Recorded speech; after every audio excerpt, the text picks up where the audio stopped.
All right, folks, let's talk about the debate again.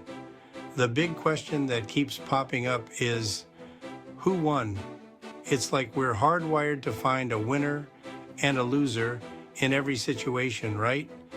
But does that make sense here? It's not a schoolyard after all.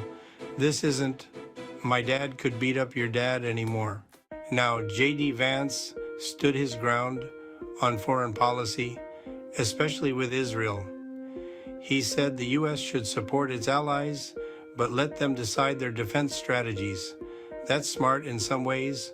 Why micromanage a nation like Israel that's been handling threats for decades? But on the flip side, are we dodging our responsibility as a global leader?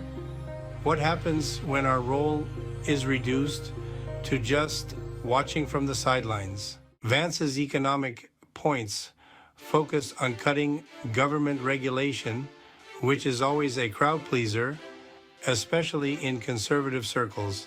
He made a solid argument for middle-class jobs.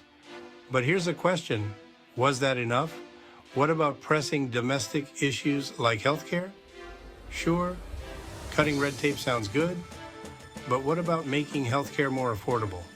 Was that left in the dust? Tim Walz, on the other hand, really leaned into healthcare and education. These are bread and butter issues for many families, and he hammered home how the current administration has made improvements. You've got to give him credit there. He knows his audience. But when it came to foreign policy, Walz didn't seem as strong. His vague response on Israel and Iran was a miss. It's one thing to focus on domestic issues, but dodging international concerns? People expect better, especially when it's front page news. So again, we circle back, who won? Do we even need a clear winner? Vance had his moments, playing it safe with a calm, collected demeanor, while Walz really tried to connect on core domestic issues. But does this winner-loser mindset even help us?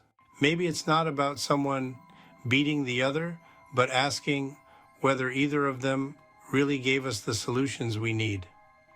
At the end of the day, it's not a playground brawl.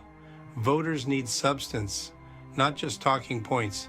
So maybe, instead of asking who won the debate, we should be asking who's giving us real answers. That's the question that really matters.